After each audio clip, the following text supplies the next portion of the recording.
e hoje eu vou trazer para vocês qual a interferência do intestino na saúde do corpo como um todo. E mais especificamente a gente vai falar sobre disbiose, tá? Então, para a gente começar, eu vou relembrar que, primeiramente, se a pessoa estiver tomando algum tipo de medicamento prescrito por médico, nada de suspender medicação antes de falar com o médico, joia? Segundo, fitoterápicos, apesar de serem substâncias naturais, plantas medicinais, requerem uma prescrição adequada. Nada de sair por aí tomando fitoterápico, 2, 3 litros de chá por dia, todo dia a mesma erva, a mesma planta, tá, gente? Então, plantas medicinais também requerem cuidados na hora de fazer uso.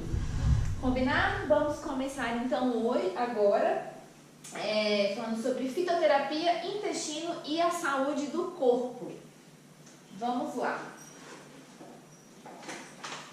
Primeira coisa que a gente vai começar falando hoje vai ser sobre... Se eu conseguir passar aqui, né, gente? Nós vamos falar sobre trato gastrointestinal. Então, todo o nosso sistema digestivo, ele começa na nossa boca e termina no nosso ânus, lá no reto, né, por onde saem as fezes, tá? Então, o nosso trato gastrointestinal, ele é responsável pela boa nutrição do nosso corpo. Então, ele favorece a digestão e a absorção de nutrientes. Isso a gente já sabe, já foi falado em outras lives, estou aqui só reforçando. Além disso, o nosso intestino, né, nosso trato gastrointestinal, ele é a nossa primeira linha de defesa do organismo, tá? É a nossa barreira intestinal contra micro-organismos patogênicos. Tá? Então, o nosso intestino está muito relacionado com alergias, infecções, doenças autoimunes, por exemplo. Né? Então, isso aqui, pelo intestino ser uma linha de defesa, isso aqui já faz a gente pensar em como a gente está tratando o nosso intestino. Que tipos de alimentos a gente está colocando para essa primeira linha de defesa do nosso organismo. Além disso, o nosso intestino, ele também tem uma função de sinalização para o cérebro, ou seja, né, é lá no nosso intestino que começa a nossa regulação de humor, tá? A síntese de neurotransmissores, por exemplo, como serotonina, ela começa lá no nosso intestino. E também existe aquele velho ditado, né, das pessoas estarem enfesadas, justamente por quê? Porque tem um mau funcionamento intestinal e as pessoas ficam muito bravas. Isso tem uma forte relação com a saúde do intestino, tem uma forte relação com aquele alimento que você coloca no intestino e aquele alimento ele vai ser bom ou não para a produção desses neurotransmissores. Ou seja, ele vai ser bom ou não para regular positivamente ou negativamente o seu humor. E lá dentro do nosso intestino, imagine um cano muito comprido. Dentro desse nosso intestino a gente tem a nossa mucosa, né? E temos também um grande número de bactérias, tá? A gente tem bactérias boas, a gente tem bactérias patogênicas, que são as bactérias causadoras de doenças, tá? E essas bactérias, elas têm uma importância imensa no nosso intestino, mas principalmente porque elas contribuem para a digestão de fibras, para a digestão de nutrientes, tá? Elas também contribuem para o muco protetor. Esse muco protetor é que tem uma relação muito íntima com a nossa linha de defesa intestinal, tá? E essa colonização de bactérias, o nosso intestino ele começa a ser colonizado por bactérias lá na gestação. Então, mães, né, as gravidinhas, vocês vão começar a pensar em colonizar os intestinos de vocês, o corpo de vocês, para que vocês possam oferecer bactérias boas para os seus filhos, né? Então, na gestação, começa a preocupação em que tipo de alimentos eu estou oferecendo para o meu corpo, para o meu intestino, para que bactérias boas estejam proliferando naquele local, tá? Então, começa por aqui. bactérias benéficas contribuem com a nossa saúde. Bactérias patogênicas vão desencadear várias doenças. E a disbiose, né, que é um termo bem comumente utilizado no meio nutricional, e hoje eu quero que vocês aprendam a usar essa palavra, né? A disbiose, ela significa, o dis é um mau estado, bio vem de vida, então eu tenho um mau estado de vida do meu intestino, eu tenho bactérias patogênicas colonizando aquele intestino, né, causando disfunções em todo o meu intestino. E a gente vai ver também que essa disfunção intestinal, ela extrapola para outros órgãos, afinal, nosso corpo ele é todo interligado pela corrente sanguínea. Né? Então, quando eu tenho uma disbiose, eu tenho um intestino que ele não está muito feliz, eu tenho bactérias ali dentro que não estão deixando aquele ambiente intestinal saudável, tá? E a disbiose, então, nada mais é do que uma alteração qualitativa e quantitativa na microbiota. A microbiota, gente, é a nossa flora intestinal, tá? Só que a gente também vai aprender a usar essa palavrinha aqui, microbiota, ao invés de a gente usar a palavra flora intestinal, tá joia? Então, lá na minha microbiota é o meu ambiente intestinal, né? Eu tenho bactérias boas e bactérias ruins. Quando eu tenho uma alteração na qualidade, na quantidade das bactérias boas, né? Eu tenho uma disbiose, tá? E aí, essa disbiose, ela favorece, então, o aparecimento de mais bactérias patogênicas, bactérias causadoras de doenças, e eu também posso ter fungos lá no meu intestino, tá? Ocasionando outras doenças causadas por fungos, como, por exemplo, na mulher a gente tem a candidíase, né? Então, quer dizer que a saúde do meu intestino vai ter a ver com as candidíases de repetição que eu tenho? Sim. Se eu tenho um ambiente hostil no meu intestino, eu estou favorecendo a produção de fungo no meu intestino. Então, eu vou estar favorecendo a proliferação de fungos em regiões onde não é para eles estarem. Combinado? Né? E essa disbiose, ela vai causar alterações locais, ou seja, no próprio intestino, causando aqueles sintomas que a gente já vem falando nas últimas lives, né? Como flatulência, má digestão, empachamento, náusea, vômitos, mau hálito, mas também essa disbiose, ela vai causar alterações sistêmicas, e a gente vai entender um pouquinho como é que isso aqui sai do intestino e entra no seu sistema, isso se espalha pelo seu corpo desencadeando outras doenças. Tá dando para ler aqui embaixo? Tá pegando na câmera? Tá? Beleza. Fiquei na dúvida, gente. Então, aqui eu coloquei para vocês algumas doenças e alguns sintomas, né? Em vermelhinho, eu coloquei todos aqueles que são sintomas locais, que tem a ver realmente com a saúde intestinal. Então, gases, os próprios arrotos, né? A gente chama de eructação, diarreia, constipação ou essa alternância, tá? Aquele intestino que ora tá com diarreia, ora tá com constipação. Tem gente que tem episódios desses, os dois no mesmo dia. Isso representa uma disbiose, uma disfunção no perfil bacteriano na microbiota. Intestino irritável, eu coloquei esse sintoma porque é um sintoma que tem aparecido muito para mim, pessoas com doenças inflamatórias intestinais e síndrome do intestino irritável. São condições em que a disbiose está muito presente e que a gente precisa tratar a disbiose para melhorar os sintomas. Então, esses aqui são sintomas locais, ali próprios do intestino. E a gente tem sintomas, doenças que são sistêmicas devido à disbiose. Né? A gente tem a fibromialgia, que são aquelas dores pelo corpo inteiro.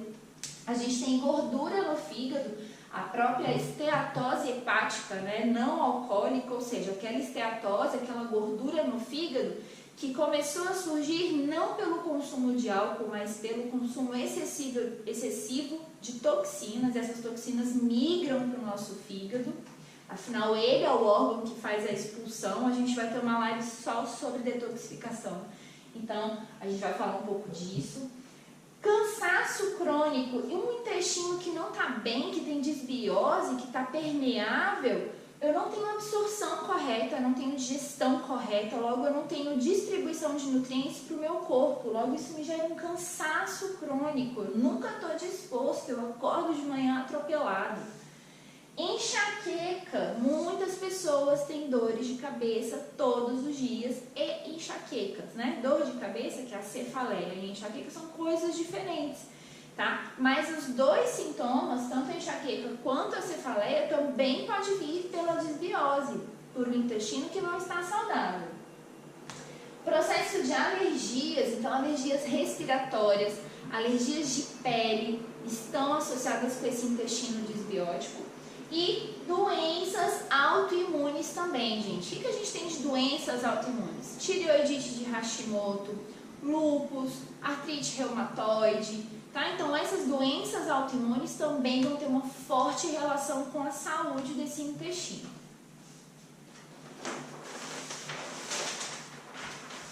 Então vamos lá.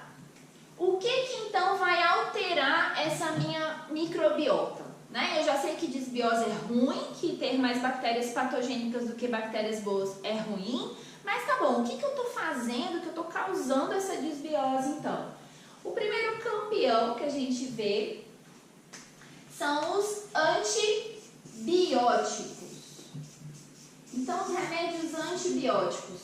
Quantas pessoas você conhece que já usaram muitos antibióticos? Crianças na sua fase, né, que adoece muito, usam muito antibiótico. Tem pessoas que vivem ficando doentes e fazendo uso de antibióticos. E os antibióticos, eles matam bactérias, só que eles não são seletivos. Então, eles vão matar bactérias boas no seu intestino e também vão matar as ruins, cessando a doença. Mas isso vai causar um efeito. Isso vai causar uma desbiose, tá? Remédios tipo... A gente falou disso na última live. Tipo prazol, né? Os prazóis da vida. Os remédios tipo prazol, eles vão mudar o pH do estômago, favorecendo o crescimento de bactéria patogênica. Se eu favoreço o crescimento de bactéria patogênica, eu tenho uma redução de bactérias benéficas naquele nosso estômago, tá? Então, o uso crônico desses medicamentos também vão causar desbiose, tá? Remédios anti-inflamatórios. Esse aqui também é campeão lá no consultório, gente. Remédios anti-inflamatórios usados indiscriminadamente por qualquer motivo, qualquer dosinha é motivo para tomar um anti-inflamatório. Saiba que vocês que usam medicamentos dessa forma estão causando um desequilíbrio na sua microbiota, tá? Estão favorecendo bactérias patogênicas. O uso de corticoides. Claro que quem usa um medicamento anti-inflamatório, um medicamento corticoide para tratar outras doenças, se for uma medicação prescrita por médico, é lógico que eu não vou suspender essa medicação, tá, gente? Nem vocês vão suspender por conta própria. Mas a gente precisa estar atento que esses medicamentos estão mudando o perfil bacteriano, tá bom? Esses aqui, ó, carboidratos refinados.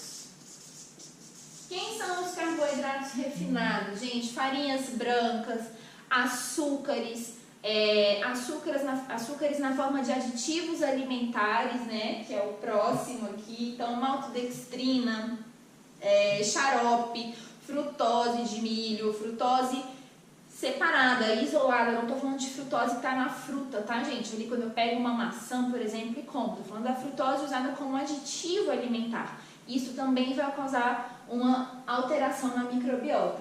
E aqui entra aditivos químicos. Aditivos químicos, gente, são todas as substâncias que a indústria alimentícia ou farmacêutica utiliza para conferir sabor, tempo de prateleira para os alimentos. Esses aditivos químicos são substâncias sintéticas que entram em contato com a nossa mucosa. Nosso intestino meio que não entende o que é aquilo ali, aquilo gera uma inflamação, tá? E isso também vai gerar uma alteração do perfil bacteriano. Joia? Eu coloquei mais um aqui, gente. Eu tenho uma colinha aqui. Essa palavrinha aqui é o que todo mundo passa hoje e que causa muita desbiose. Estresse.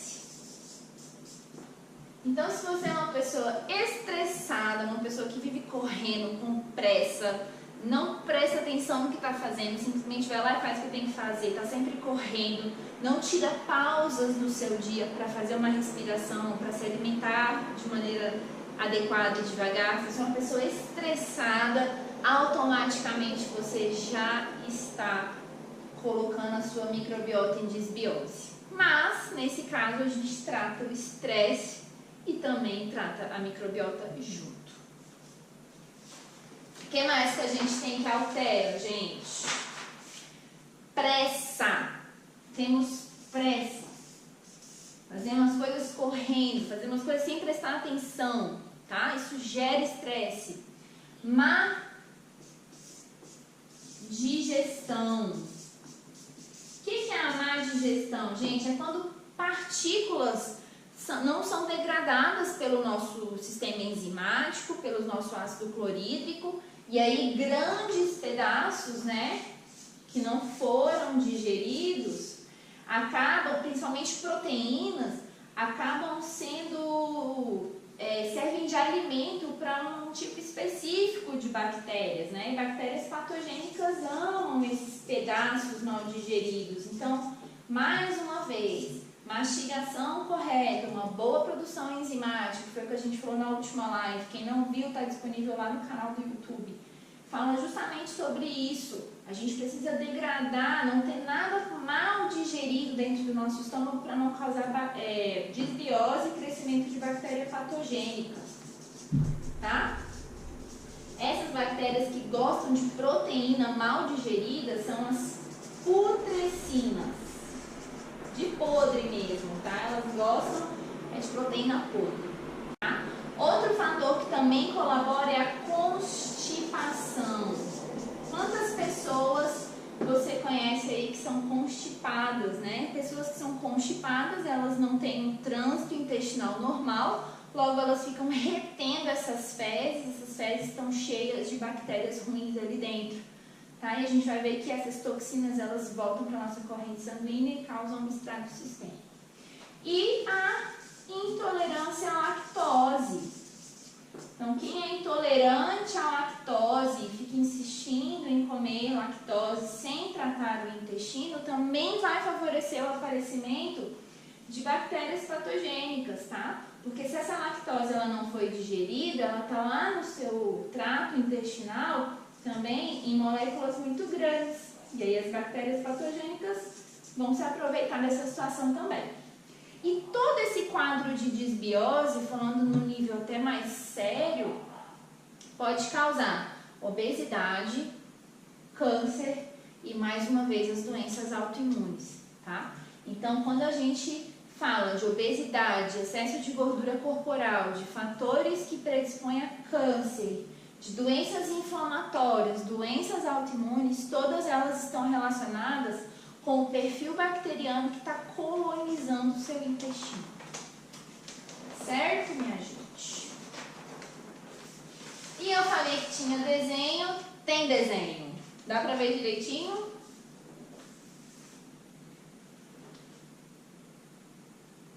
Só pra gente ver aqui, gente, dá um feedback aí. Tá top? Então tá. Isso aqui é uma parte do nosso intestino. Eu peguei o nosso intestino, cortei ele, colei ele aqui. Tá, gente? Então vamos lá. Eu vou ver, fiz umas legendas, vamos ver se vai dar pra gente entender. Então eu peguei meu intestino. Aqui é a parte de dentro do meu intestino. Aqui é onde eu tenho o alimento, tá? O alimento já mastigado, já passou pelo estômago, já passou pelo delgado, tá? Então, aqui eu tenho o meu intestino, joia? É o lumen intestinal esse ambiente. Essa parede vermelha aqui é o meu muco, tá? Então aqui é a minha primeira linha de defesa intestinal. Aqui no verdinho eu tenho fibras, aqui em vermelhinho eu tenho bactérias patogênicas, aqui em azul eu tenho bactérias benéficas. Então nosso intestino, o ideal é que ele tenha mais bactérias benéficas. Vou desenhar mais aqui para ficar um intestino mais saudável, tá? Então, o ideal é que ele tenha mais bactérias benéficas do que as bactérias patogênicas. Quando eu me alimento de uma alimentação de boa qualidade, eu tenho nutrientes, eu tenho fibras, as minhas bactérias boas, elas vão ajudar na digestão dessas fibras. E quanto mais bactéria boa eu tenho, mais eu combato essas bactérias negativas, certo? Aqui eu tenho as minhas células intestinais. Entre cada uma dessas células, eu tenho uma coisa chamada de junções, tá? E normalmente a gente aprende em inglês que é tight junctions. Então, são as junções dessas células. Tá? Então, esse aqui é um intestino saudável, eu tenho mais bactéria benéfica do que bactéria patogênica. Eu tenho a minha defesa super íntegra, né? Minha barreira de defesa. IgA é uma molécula do nosso sistema imunológico, tá? É a imunoglobulina A, ela faz parte da nossa linha de defesa intestinal, ela está presente quando o meu intestino está íntegro, certo? Quando eu tenho uma disbiose, que é nessa figura aqui de baixo, né? Eu não tenho um perfil bacteriano muito positivo, eu vou ter um perfil bacteriano mais voltado para a bactéria patogênica, porque eu tenho pedaços de alimento, eu tenho aditivos químicos, eu tenho excesso de medicamentos, eu tenho alimentos mal digeridos, que essas bactérias patogênicas adoram, então elas se nutrem dessas coisas ruins, né, que a gente acaba comendo, açúcar refinado, por exemplo. E aí, o meu muco, ele começa a ficar mais ralo, tá? Então, eu não tenho essa integridade da minha mucosa, a minha mucosa ela fica mais deficiente. E com isso, as minhas junções que me protegem, não deixam que substâncias passem para o meu sangue, essas junções elas vão ficando alargadas, elas não são mais juntinhas. Existem espaços entre elas. E esse quadro a gente chama de permeabilidade, né? Aqui eu tenho um intestino com baixa permeabilidade, não passa toxina daqui para o meu sangue, aqui é meu sangue, minha corrente sanguínea, tá? Não passa porque minha barreira está íntegra. Aqui a minha barreira está aberta. Então as toxinas que estão aqui na minha alimentação, elas estão passando para a minha corrente sanguínea. Aqui é o meu sangue. E isso é um quadro de permeabilidade intestinal. Esse quadro de permeabilidade intestinal causa uma coisa chamada endotoxemia. O que é isso? Toxinas dentro da minha corrente sanguínea. Endo é dentro, né? De toxinas. Então, quando eu tenho um intestino que está com uma disbiose, que eu tenho uma alimentação ruim, né? Se eu tenho todos aqueles causadores da disbiose, eu tenho uma alta permeabilidade. Eu estou permitindo que toxinas da minha alimentação, né? Toxinas que eu estou colocando dentro do meu corpo, cheguem na minha corrente sanguínea, causando uma endotoxemia, tá? Então, o que são essas toxinas? Citocinas pró-inflamatórias, por exemplo, vindas do meu tecido adiposo, se eu tenho um excesso de gordura corporal, açúcar, aditivos químicos, remédios, a própria gordura saturada, a gente não pode exagerar na alimentação, né? Ela também é considerada uma toxina e causa endotoxemia. A endotoxemia ela pode desencadear doenças, como por exemplo a resistência à insulina, né? Que popularmente é conhecida como pré-diabetes. Então, a causa da resistência resistência à insulina também pode ser um intestino permeável? Sim, pode ser porque eu me alimento mal e isso não necessariamente tem a ver com alimentos engordativos? Sim, tá? E essa endotoxemia causa uma disfunção no meu metabolismo, tá? O meu metabolismo ele para de funcionar, aquela engrenagem ela para de funcionar corretamente, tá? Então a gente conclui que a disbiose ela contribui e desencadeia inflamação em todo o corpo, tá? Então a repercussão da disbiose ela é sistêmica. Tudo que favorece a disbiose vai interferir em todo o meu organismo. Tudo bem até aqui? Vamos dar uma respirada. Tudo certo? Tudo certo? Beleza? O som tá ok? Tudo ok? Então tá bom.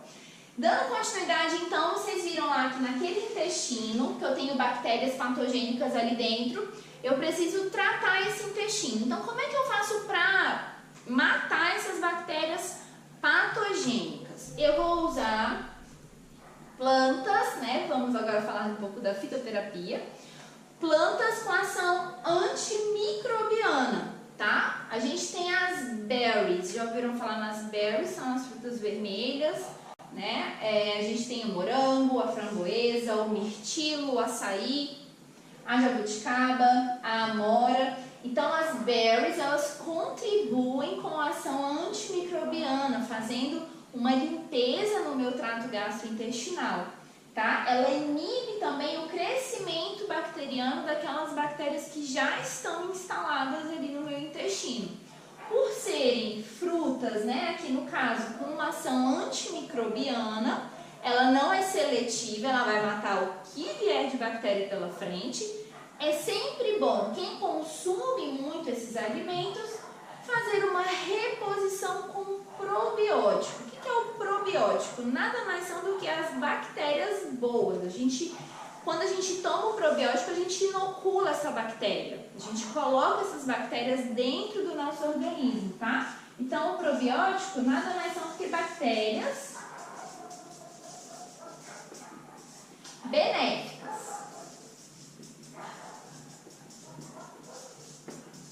Tá? Então, atenção. Tem muita gente que é viciada em açaí. Tem ação antimicrobiana. É bom, é ótimo.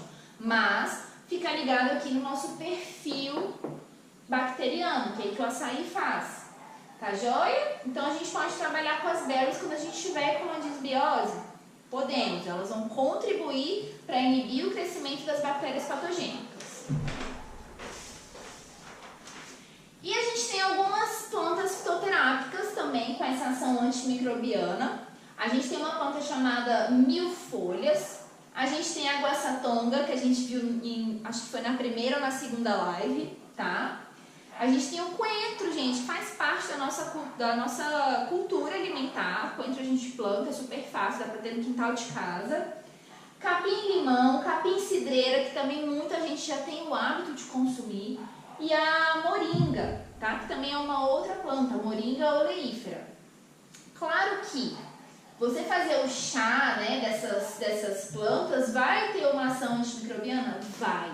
Só que se eu quero potencializar essa ação, é melhor eu recorrer ao extrato alcoólico ou óleo essencial, tá? O extrato alcoólico, gente, é aquela extração em álcool mesmo, né? Obviamente, extrato alcoólico. E a gente consegue fazer isso em farmácias de manipulação, tá? Pode ser as tinturas dessas plantas. Também falamos de tintura já, acho que na primeira live, se eu não me engano, né? E essas plantas, elas são responsáveis, então, pela remoção dessas bactérias patogênicas. Tá, joia? Então, a gente pode utilizar. Algumas são mais fáceis, né? Então, por exemplo, capim-limão, capim-cidreira e moringa, até guaçatonga, são plantas mais tranquilas de você achar em lojas de produtos naturais, que você pode ter na sua casa, fazer infusão. Faz uma infusão até um pouco mais concentrada, né? Toma com uma certa regularidade para você poder ter esses efeitos antimicrobianos. tá? Então, coincidentemente, elas são plantas que contribuem para a digestão, que contribuem para a proteção da mucosa intestinal. Então, são plantas que auxiliam muito no funcionamento intestinal. Os óleos essenciais, gente, inclusive é um curso que eu preciso fazer sobre isso. Eu tenho muita vontade de estudar óleo essencial. Tem algumas lojas aqui em Brasília que vendem esses óleos. Alguns óleos eles não podem ser ingeridos, eles só podem ser inalados ou de uso tópico. E nem cabe a mim aqui orientar, eu só posso prescrever o que é de uso oral. Mas em lojas especializadas vocês encontram muitas dessas substâncias em óleos essenciais para poder combater esses micróbios, essas bactérias patogênicas e fungos lá do intestino. E aí a gente tem algumas plantas.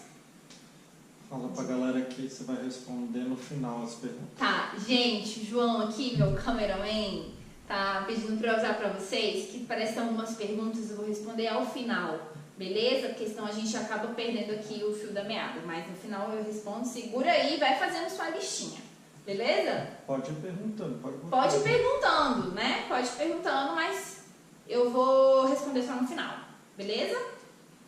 Vamos lá, gente. Plantas carminativas. Não sei se vocês já ouviram falar de plantas carminativas, tá? Mas são plantas que favorecem a digestão. Tudo isso tem a ver com desbiose, tá, gente? A gente está tratando a desbiose.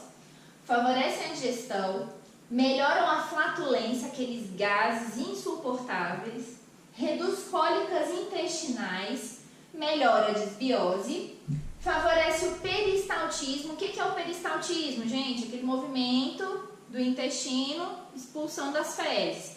Quantas pessoas sentem que vão ao banheiro e parecem que não tem a sensação de evacuação plena? Vai lá, senta, faz e a sensação é que não esvaziou. Tem uma deficiência no peristaltismo, tá? Então esse peristaltismo é o relaxamento da musculatura lisa do intestino. Vai favorecer o movimento, tá, joia? Então essas são as plantas carminativas. Nós temos uma variedade imensa na natureza de plantas carminativas. Eu trouxe as plantas mais comuns, tá? Então a gente tem a angélica, a alcarávia. Eu não conhecia a alcarávia. A alcarávia tem uma aparência similar ao cominho, tá? E o cominho tá aqui também. A gente até confunde um pouco se a gente vê os dois juntos. A alcachofra, as folhas da alcachofra.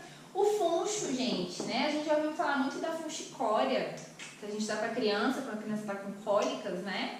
Funcho. A melissa, o hortelã, a erva doce e o tomilho, tá? Então essas plantas também são super fáceis da gente ter na nossa própria casa. A gente planta um vasinho com tomilho, a gente planta um vasinho com hortelã, né? A gente tem cominho lá na nossa horta. Então é super fácil da gente ter essas plantas, não precisa ser nada muito mirabolante, tá? E a gente pode usar essas plantas carminativas como tempero, como chá, como tintura, que eu falei, o próprio óleo essencial. Algumas plantas aqui eu já vi que se faz óleo essencial, como por exemplo a alcarávia, eu vi que se faz óleo essencial. Hortelã também tem um óleo de menta comestível, que foi até uma amiga minha que me indicou, a Aline, e é excelente, gente, para enjoos de gestante, para má digestão, aquela sensação de ter comido e não ter feito a digestão, tá? E pode usar também o extrato seco, que é tirar o princípio ativo daquela planta, colocar numa cápsula e o paciente toma. Então são plantas super fáceis, vira a nossa verdadeira farmacinha mesmo, tá? Espalhe essas plantas lá na casa de vocês. E a gente vai começar falando pela erva doce, que é uma planta carminativa muito conhecida, a gente usa sementes, tá? Algumas ressalvas com relação ao uso da erva doce, principalmente quando ela está em tintura e em extrato seco, é que ela não pode ser utilizada, é bom evitar o uso dela com medicamentos anticoagulantes, com medicamentos fibrinolíticos, com anti-inflamatórios não esteroidais e com corticoides, tá? Não quer dizer que seja proibido, tá, gente? Só é bom evitar o uso concomitante, tá bom? E a erva doce a gente pode fazer ela tanto decocção, o que é decocção? Ferver a planta, né? Porque as sementes são mais tenras. Ou a tintura, que é aquele extratozinho, tá? E a erva doce, ela serve para cólicas intestinais e menstruais. Isso aqui, quando eu descobri, foi uma maravilha, tá? Então, resolve cólicas intestinais, resolve cólicas menstruais. Ela é ótima para flatulência, quando a gente está com muitos gases, aquele estômago duro, né, e estendido, para má digestão, para náuseas e também para muitas pessoas que têm mau hálito. Então, quando a gente faz uma tintura, pinga lá na água e toma, dá uma melhorada nesse mau hálito, porque vai melhorar o perfil bacteriano da mucosa da boca, tá, gente? E é uma planta bem interessante, porque lactantes podem usar também. O que são as lactantes? São as mulheres que amamentam, tá? Então, crianças que têm muita cólica, né? Crianças recém-nascidas que ainda são amamentadas, que tem cólica intestinal, cólica do recém-nascido, a mãe pode fazer uso da erva doce, tá? Para poder melhorar as cólicas do neném. Joia? E é uma planta que é galactagoga, ou seja, ela contribui para a produção do leite materno, gente. Então, fantástico, erva doce, super fácil de achar, tá? Sementes.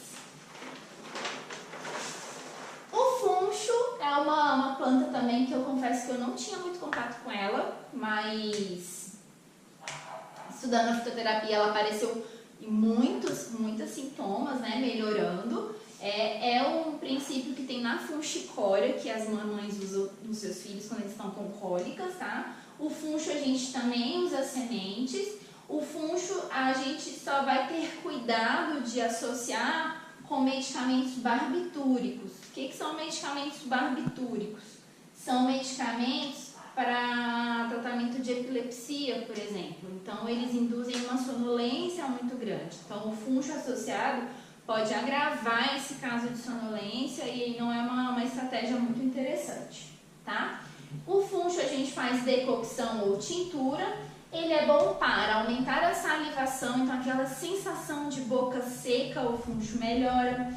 Ele aumenta as enzimas pancreáticas, então vai melhorar a digestão, por exemplo, de proteínas e de carboidratos.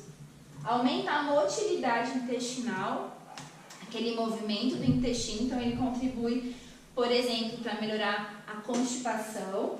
Ele também é hepatoprotetor, então ele faz uma proteção do fígado, né? Esse fígado que recebe muita toxina, ele protege esse fígado. Ele também tem ação antimicrobiana, antigases, né? Melhora a digestão. Ele é contra cólicas intestinais e menstruais também. E ele também é um potente diurético. Então, se a gente pega mulheres que no período pré-menstrual, por exemplo, incham muito e tem fortes cólicas, a gente pode dar um chá de funcho para ela, para melhorar as cólicas e esse excesso de retenção de líquidos, tá? Ele é potencializado se a gente associar com gengibre, com camomila e com hortelã, tá? E ele também tem ação galactagoga, então ele também pode ser oferecido para as mães que estão amamentando para auxiliar na produção do leite. Vamos para mais? Vamos para uma ação. Então a gente falou aqui de alguns fitoterápicos com ação carminativa, né? E aí a gente vai para a ação prebiótica. Beleza, a gente removeu os patógenos do intestino, vamos botar bactérias boas lá dentro. E como é que a gente vai alimentar essas bactérias boas? Com alimentos ou fitoterápicos que têm ação prebiótica, tá? Então, ela é responsável pela produção e do manejo bacteriano. Então, os prebióticos são alimentos não digeríveis que auxiliam o crescimento e a atividade das bactérias intestinais. Se a gente tem bactérias boas, elas vão usufruir dessa ação prebiótica, tá? E nada mais é do que fibra alimentar, gente. Então, a gente encontra em fruta, em folha, em cebola, vegetais crus, principalmente para a gente manter essa ação prebiótica. Quanto mais coisas cruas, alimentos vivos eu consumo, mais eu tenho essa ação prebiótica, mais eu alimento as bactérias boas do meu intestino, menos desbiose eu tenho, menos chances de ter doenças associadas à desbiose. Né? Então, essas fibras, a gente tem duas que são principais, a inulina e a FOS, né? O FOS, ele é uma fração da inulina, e essas fibras, elas melhoram o metabolismo da microbiota, né? Então, auxiliam lá nessas bactérias patogênicas, elas morrerem e auxiliam no crescimento de bactérias benéficas, aumenta o crescimento bacteriano, né, das bactérias boas, auxilia no metabolismo de carboidratos e gorduras. Então, quem tem uma necessidade de absorver menos carboidrato, de absorver menos gorduras, inulina e FOS para ajudar nisso, tá? Favorece o trânsito intestinal, então quem tem constipação vai ajudar a dar uma soltada, dar uma regularizada. E aumenta a absorção de nutrientes, por causa do pH que a inulina e o FOS causam no intestino. Esses nutrientes têm muito a ver com cálcio e magnésio, então consumir fibras prebióticas ajudam, por exemplo, na osteoporose. Joia, se eu tenho um intestino saudável, eu vou absorver melhor esses nutrientes, posso evitar uma osteoporose ou tratar, começar a fornecer nutrientes para esses ossos frágeis, tá? A inulina e o FOS, quando eles são fermentados lá no nosso intestino, consumir foi para o intestino, fermentou. Ele vai gerar os ácidos graxos de cadeia curta, que servem de combustível para saúde intestinal. Lembra aquelas células que eu mostrei para vocês? Aquilo lá é o epitélio intestinal, tá? Então, os ácidos graxos, eles vão servir de alimento para esse epitélio, para aquela barreira intestinal ficar íntegra. E vai servir de alimento também para as minhas bactérias. Então, vai melhorar a permeabilidade, evitando uma endotoxemia, tá? Estimula o peristaltismo, aumenta a seletividade bacteriana. Então, peraí, FOS e inulina vai favorecer minhas bactérias benéficas e desfavorecer as minhas bactérias patogênicas, vai matar, jogar elas tudo fora, tá bom? Então, até aqui, gente, o que acontece? Vamos entrar nessa parte aqui. O segredo é a gente parar de atacar a nossa microbiota com alimentos ruins, todos aqueles alimentos que causam, né? Ser menos estressado, ter menos pressa, comer mais alimentos vivos, comer fibras, tirar as bactérias boas, as bactérias ruins do nosso intestino e colocar as boas. Beleza? Aqueles ácidos graxos que eu falei para vocês, que são adquiridos a partir da inulina e do FOS fermentados, eles vão ter uma atividade extraintestinal. Então, eles vão favorecer o ambiente intestinal, mas eles também vão, por exemplo, melhorar a esteatose hepática, eles vão melhorar a sensibilidade da insulina, evitando aí, por exemplo, uma diabetes, tá? A esteatose é a própria gordura no fígado, tá, gente? Então, cuidar do intestino melhora a gordura do fígado. Presta atenção no que vocês estão comendo. A inflamação do tecido adiposo. Então, se uma pessoa que eu quero perder peso, por exemplo, perder gordura corporal, reduzir o meu tecido adiposo, esses ácidos graxos que vêm de uma boa alimentação, de um bom perfil bacteriano, vão reduzir a minha inflamação no tecido adiposo. Eu vou perder gordura corporal. Melhora o comportamento alimentar. Eu quis trazer esse tópico porque os ácidos graxos, eles vão ter uma importância na produção do GLP-1 e da grelina, tá? A gente tem medicamentos hoje que são similares, são análogos de GLP-1, que é o Victoza e o Saxenda. Toda semana eu pego o paciente meu usando Victoza ou usando Saxenda, prescrito por médicos. Não estou julgando a conduta do médico. Eu estou falando que se existem medicamentos que imitam a ação de um hormônio e esse hormônio a gente consegue modular através de uma alimentação, através de uma microbiota saudável, talvez eu possa contribuir com o tratamento que o médico prescreveu para esse meu paciente. Nada mais é o que? Vamos consumir fibras, alimentos bons, alimentos vivos, tá? E também modula o meu hormônio da fome, que é a grelina. Então, aquela pessoa que vive com fome, ela tem um desbalanço na grelina. Talvez uma produção excessiva, tá? Então, a gente consumir essas fibras vai ajudar nesse metabolismo da grelina. Tá? E aí a gente tem alguns alimentos principais que são fontes de fosfodietilina, tá? O alho, preferencialmente cru, fatiado, tá? Mas o alho ele tem que entrar no seu corpo, tá bom? Batata yacon, ela é uma batata que a gente consome crua, a gente não cozinha essa batata, ela parece uma pera, é super fácil de achar, não é difícil, já foi, hoje já não é tanto. A gente consome ela crua também, em torno de 10 a 20 gramas por dia, a gente já tem muitos benefícios, inclusive na glicemia, tá? A chicória, o aspargo também, fazer ele pouco cozido, né? A gente pode passar ele na frigideira com um pouco de azeite de oliva, mas não por muito tempo, para ele não perder essa fibra durante o aquecimento.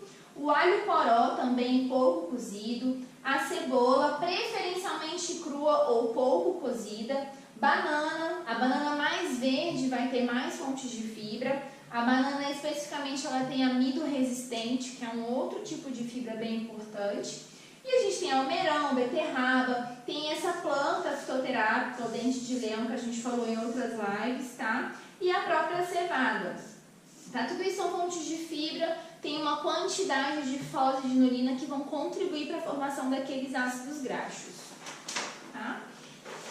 Trouxe para vocês a batata yacon, que é a batata que a gente consome crua. A porção é em torno de 10 a 20 gramas por dia. Então, ela aumenta as bactérias boas, né? Bactérias boas do meu intestino. Ela aumenta a absorção de minerais, tá? Por causa daquele pH intestinal, então favorece a absorção de cálcio e de magnésio. Regula o metabolismo do colesterol, então quem está precisando dar uma regulada, consuma. E glicose. Modula a imunidade por causa daquelas células de defesa, o intestino é a nossa primeira defesa, né? E melhora a saúde óssea. E, gente, resumindo, então, tudo isso que eu falei aqui hoje pra vocês, hoje foi mais extenso um pouquinho, era bastante conteúdo.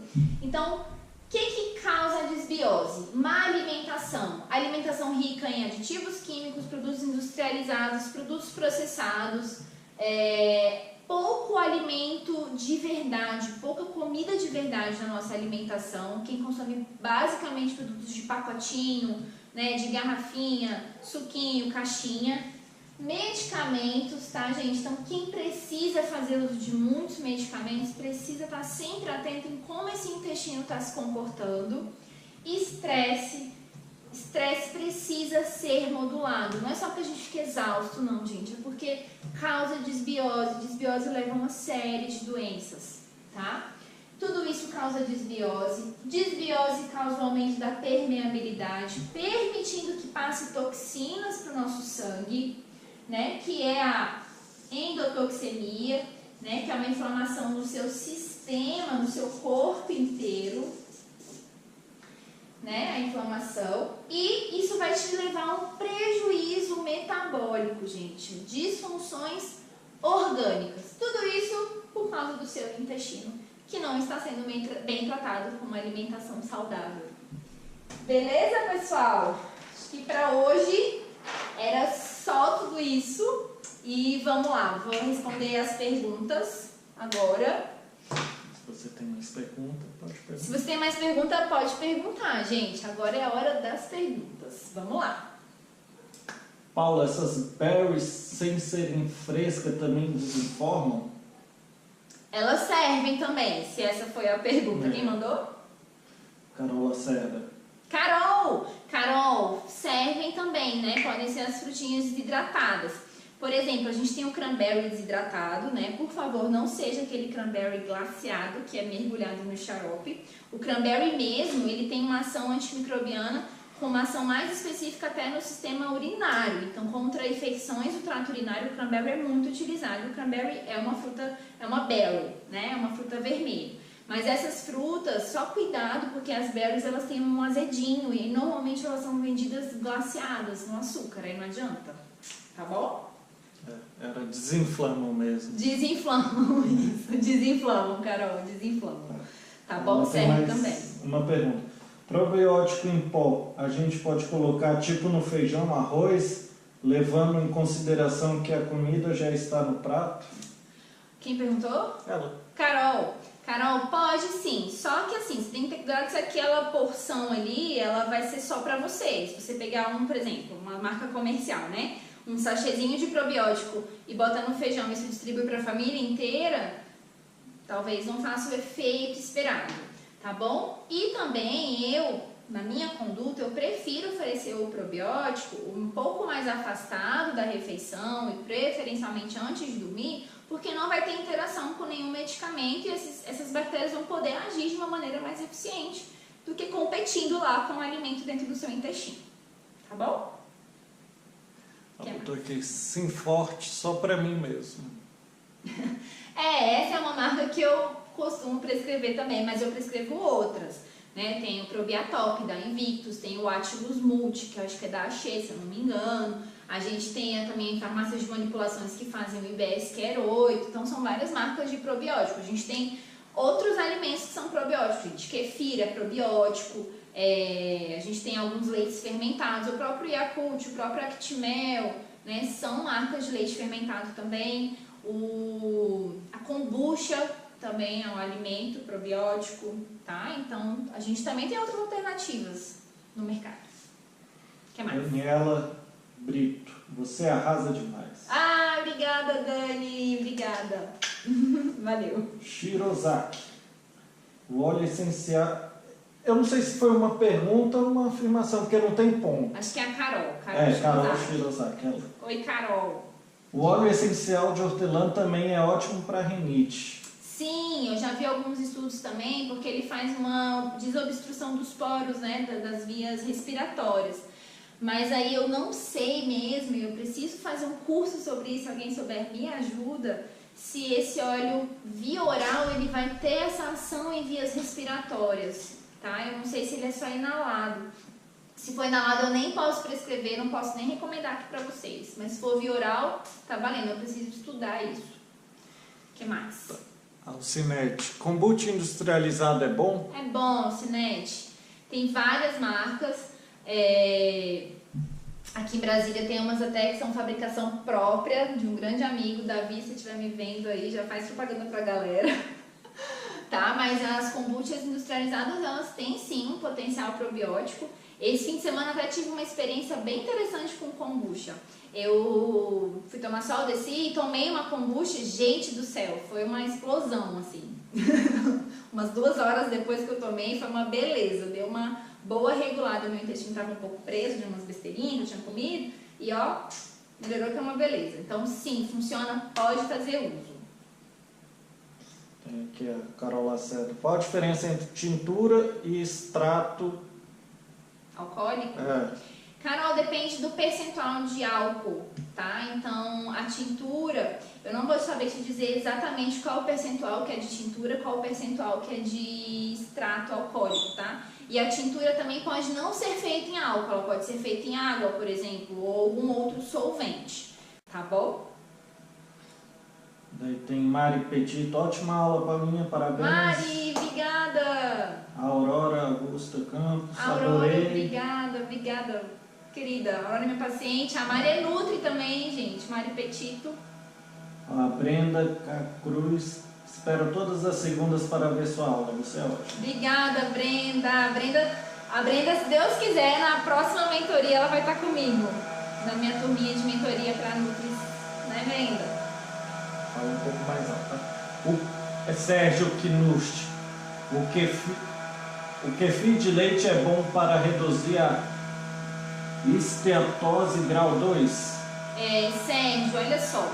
Primeiro, a gente tem que entender qual é a origem da sua esteatose. É uma esteatose hepática alcoólica ou é uma esteatose hepática não alcoólica, tá? Como o kefir de leite ele contribui para melhorar... Tá muito barulho, né? Como o kefir de leite ele contribui para melhorar toda essa mucosa intestinal, provavelmente ele vai ser benéfico sim, mas é necessário fazer uma avaliação mais personalizada para você, até porque eu não sei como é que é a sua digestão, por exemplo, de proteína do leite, da própria lactose, né? Se for um kefir de leite, eu não sei como que essas proteínas se comportam dentro do seu intestino, então isso pode favorecer ou pode prejudicar. Aí só com uma avaliação mais personalizada, mas em geral espera-se que sim, que o kefir de leite, por promover essa melhora no perfil bacteriano, melhore também a esteatose hepática, tá bom? Aurora Augusta, tem aula toda segunda? Sim, gente, eu não sei quando vai acabar essa temporada, mas a previsão é que toda segunda-feira, às 20 horas, eu venho aqui falar um pouquinho para vocês sobre fitoterápicos aplicados em diversas áreas da nossa saúde, em diversas doenças. Essa primeira temporada vai ser só sobre fitoterapia. Na outra temporada eu vou pensar em algum tema, se vocês quiserem sugerir, a gente já registra aqui, tá bom? Várias pessoas elogiando aqui, daí depois você vê. Obrigada, gente. Daí é de Gislene Goulart. Meu sonho é consultar com você, Nutrifácil. Gislene, vem! Gente, tô aqui, ó. Eu atendo quase todos os dias, exceto quinta-feira. Eu atendo segunda, terça, quarta e sexta. Meu consultório fica no Lago Norte. Vai ser um prazer receber vocês. Com certeza, cada paciente a gente faz uma avaliação individual, né? E direciona tudo isso para cada caso, tá? Então, faz muito sentido para mim estar aqui hoje falando isso para vocês. Ser nutricionista, atender, dar essas informações, contribuir para a evolução de outros nutricionistas faz parte da minha missão e do meu propósito. E tem mais alguma pergunta? Gente, espero que vocês tenham gostado muito dessa aula. Para mim, até agora dessas três, foi a que eu mais amei, que mexe muito com a parte de intestino, é uma parte que eu simplesmente amo falar. E desejo uma boa noite, tá? Lembrando que essa live vai ficar disponível por 24 horas aqui no Instagram. E a gente depois vai disponibilizar ela lá no canal do YouTube, que é Nut Paula Dair, né? Né, amor? Nut Não, é Paula Dair. É youtube.com.br/Paula Dair Milhome. Tá joia? Então, fiquem com Deus. Muito obrigada pela audiência, vocês são demais. E até a próxima segunda. A gente vai falar sobre constipação, como regular o trânsito intestinal. Beijo. Boa noite.